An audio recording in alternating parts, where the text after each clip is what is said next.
Eu sou tímida. No ensino fundamental, em uma peça sobre um safari, todos interpretaram animais. Eu fui um arbusto. Oi gente, tudo bem? Eu sou a Ana Lu e eu li Eu Tenho um Nome, da Chanel Miller, com tradução para o português da Carol Selvatici. Esse livro foi uma indicação pra mim, da minha amiga Tari. A Tari também tem um canal aqui no YouTube, que eu vou deixar o link aqui embaixo. E ela me recomendou esse livro, assim, acho que 3 vezes em um espaço de tempo muito curto, o que me fez pegá-lo pra ler bastante rápido. Foi uma leitura que eu fiz no Kindle. E desde que ela me recomendou a primeira vez, ela já disse que era um livro sobre um assunto muito pesado. É um livro de não ficção, escrito em primeira pessoa por uma mulher que foi vítima de violência sexual. Então, não tinha como esse livro ser, assim, um passeio no parque, mas ela me falou que valia a pena, porque era um livro muito importante e eu não tive dúvida disso, tanto que peguei pra ler tão logo ela me indicou. E de fato, assim, é um livro extremamente pesado, extremamente dolorido, que coloca o sistema penal em xeque o tempo todo. Eu acho que essa é a grande...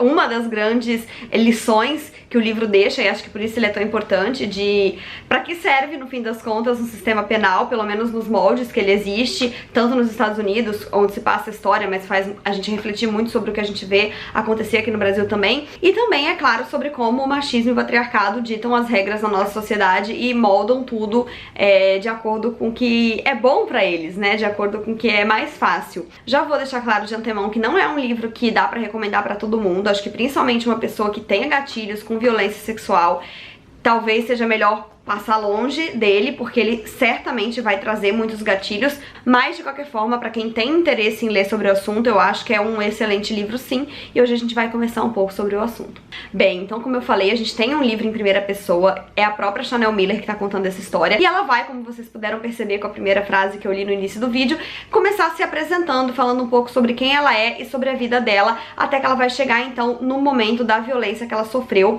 Ela já era formada na faculdade, morava em outra cidade do que a de seus pais, e tinha seu próprio trabalho, sua vida, e ela foi, então, encontrar com sua irmã. Elas não se viam sempre, né, por conta, enfim, cada uma com seus compromissos de vida, e a irmã dela acaba convencendo ela a ir numa festa de uma fraternidade de Stanford com ela e sua amiga. E ela, que tava lá, sei lá, em casa de pijama, decide ir então nessa festa que mal sabia ela ia mudar toda a sua vida, porque ela bebe ali seus, sei lá, 2, 3 copos de bebida alcoólica, isso de fato não vem ao caso, e ela acorda em um hospital e sem entender o que ela tá fazendo ali, e ela vai então descobrindo aos poucos que ela foi encontrada desacordada, caída no chão, com a saia levantada, a calcinha jogada pro lado, folhas e galhos presos por ela inteira, e que tinham sido um grupo de jovens que estavam passando e viram a situação acontecer, gritaram, correram, conseguiram identificar o cara que estava ali abusando dela. Até o momento ele estava inserindo os dedos dentro dela, e ele saiu correndo, e esses outros, né, esses jovens que a encontraram então ligaram pro resgate, pra polícia, enfim, então eles já tinham feito uma denúncia prévia, e ela acorda ali naquela situação sem entender bulhufas do que tá acontecendo, assim, sem sentir o peso dessa agressão que ela sofreu. É uma coisa da qual ela não se lembra, mas que ela vai ter que reconstruir na sua cabeça. E como se já não fosse suficiente passar por toda essa situação, depois que ela finalmente sai do hospital, né, depois de fazer os exames e de ter o nível do estupro confirmado, ela vai receber uma pergunta, como se fosse algo extremamente casual, se ela ia querer denunciar o ocorrido ou não, porque a promotoria já denunciaria de qualquer forma, mas queriam saber se ela, enquanto pessoa física, ela, a vítima, gostaria de denunciar. E pra ela parece muito óbvio, muito fácil, é esse o tom que eles dão na pergunta, e ela fala sim, é claro, sem saber no tamanho do enrosco que ela estaria se metendo. E a partir daí, gente, é só ladeira abaixo, assim. Eu considero esse livro bastante cansativo de ler, ele é mais longo do que eu pensava, e ele fica muito enfadonho em alguns momentos, mas assim, eu acho que ele é essencial pra representar o que a vida da moça vira. Porque assim, a partir desse momento que ela decide denunciar, as coisas vão tomando proporções, e proporções tão exaustivas que se a gente cansa lendo, você imagina ela, assim. Então um processo extremamente violento para com ela mesmo, que é a vítima, né? O tempo todo ela foi culpabilizada, então ela foi obrigada a ver fotos dela maquiada e descabelada no tribunal como uma prova de que ela era uma mulher, uma mulher assim, festeira, né, como se isso desse o direito, né, de algum homem fazer alguma coisa, ao lado de fotos do cara que saiu na mídia, né, o cara ali de terno, o aluno modelo da faculdade, ele tinha um futuro promissor e ela tá destruindo o futuro dele nesse tribunal. Então ela o tempo todo sendo julgada como culpada por uma violência que ela tinha sofrido e assim, foi um processo que parecia que não acabava nunca, porque ela se preparava para aquilo, ela tinha que estudar arduamente o próprio caso para garantir que todas as pontas estivessem alinhadas. E sendo que a história era dela própria, né? Ela sabia o que tinha acontecido, mas ela tinha que estudar aquilo arduamente, porque um ponto solto, uma história que ela confundisse no tribunal poderia significar, né, uma derrota, e ela se exauria em cima disso, e pensem no que isso não faz com o psicológico dela, né? Por um grande tempo ela escondeu dos pais, ela escondeu dos amigos próximos, porque ela não queria ser vista como essa vítima. Ela foi, né, noticiada na mídia como outro nome, até por isso que ela fala, eu tenho um nome, porque ela precisava voltar a ser ela mesma depois de ter sido colocada nessa outra persona, e ela ia enfrentando isso sozinha.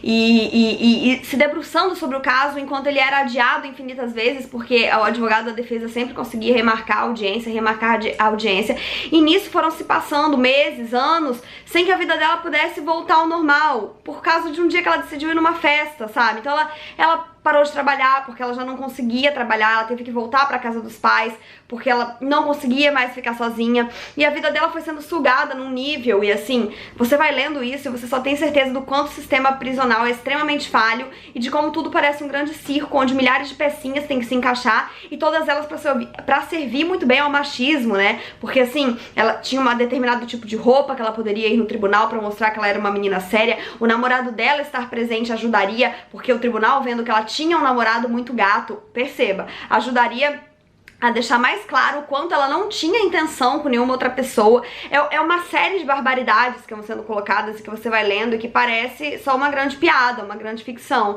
E isso me fez lembrar muito de um outro livro que eu li, que se chama O Sol Ainda Brilha, que é sobre a história de um homem negro que foi preso por 30 anos no corredor da morte por um crime que ele não cometeu. E aí a gente coloca essas duas histórias em paralelo e a gente só quer jogar uma bomba no sistema prisional, porque assim, ele claramente não funciona quando ele tem que funcionar, e quando ele está funcionando, ele não está funcionando. Então ele está prendendo pessoas negras inocentes enquanto faz carinho na cabeça de um jovem branco rico, porque ele é um jovem branco rico. Então, obviamente, existem mil motivos pra gente passar o pano pro crime dele, enquanto a gente prende negros que não fizeram nada, né? Então, esses dois livros, eles ficavam gritando na minha cabeça juntos, apesar de eu já ter lido outro livro há algum tempo. É impossível dissociar essas duas coisas e pensar em como a gente vive numa sociedade merda. Assim, eu acabei esse livro exausta e eu imagino o que tenha sido viver tudo isso pra Chanel. Na verdade, eu não imagino, né?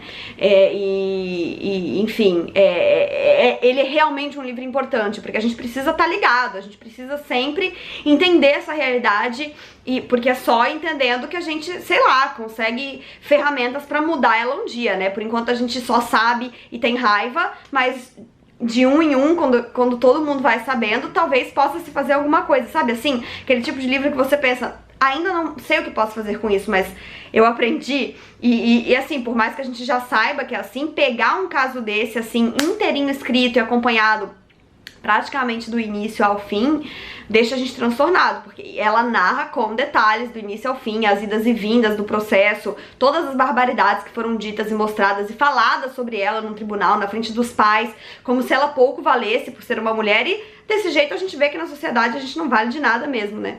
Então, enfim, muito delicado o livro, repleto de gatilhos pra quem tem vivências de violência sexual. Então, repito, que é um livro que eu indico com muitas ressalvas, mas que pra quem tem curiosidade de ler sobre o assunto, é bastante recomendado, importante, e vá com fôlego, porque olha, é pesado. Então é isso, gente, eu espero que vocês tenham gostado desse vídeo. Comentem aqui embaixo se vocês já leram, se vocês têm outros livros desse gênero pra indicar, porque eu vou adorar saber. Não se esqueçam de se inscrever no canal se ainda não forem inscritos e deixarem um joinha se curtiram, porque isso ajuda muito o canal a crescer. Um beijo e até a próxima. Tchau!